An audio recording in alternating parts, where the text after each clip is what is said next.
Exit poll के नतीजे आ चुके हैं और ऐसे में अब इंतजार इस बात का है कि आखिर दिल्ली में किसकी सरकार बनेगी।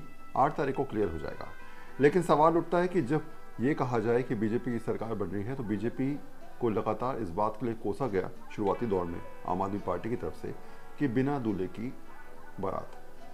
अब ऐसे में कौन बनेगा मुख्यमंत्री अगर बीजेपी की सरकार बन जाती है? कौन ऐसा चेहरा है जो कहीं ना कहीं बीजेपी को आगे ले जा सकता है और कौन ऐसा चेहरा रहेगा जो दिल्ली के अंदर अरविंद केजरीवाल के मुकाबले में जनता के बीच आएगा?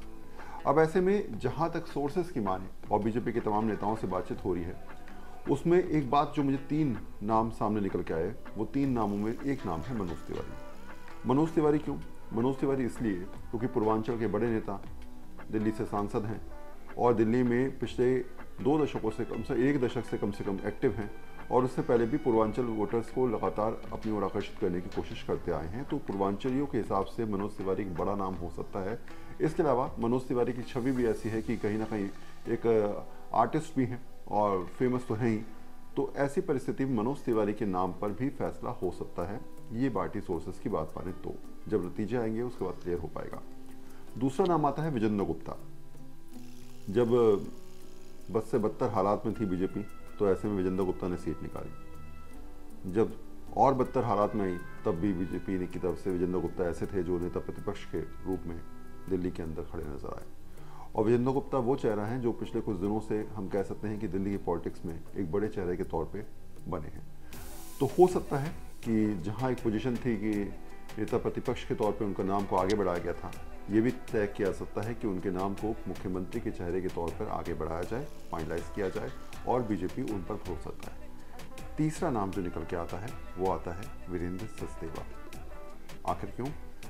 तमाम अब तक जितने चुनाव हुए उसमें अध्यक्ष का रोल बहुत अहम होता था और उससे पहले जो चुनाव बीजेपी हारी उसमें कहीं ना कहीं अध्यक्ष के ऊपर ही जिम्मेदारी फोड़ी जाती थी। अगर चुनाव जीत जाती है बीजेपी तो ऐसे में वीरेंद्र सचदेवा एक ऐसे नाम होंगे जो कहीं ना कहीं सबसे ज़्यादा एग्रेसिवली आगे दिखेंगे और पार्टी उनके नाम पर भरोसा इसलिए भी कर सकती है क्योंकि उन्होंने पार्टी को जीत की ओर अग्रसर किया। तो ये 3 ऐसे नाम हैं जहां पर कहीं ना कहीं सोच विचार चल रहा है।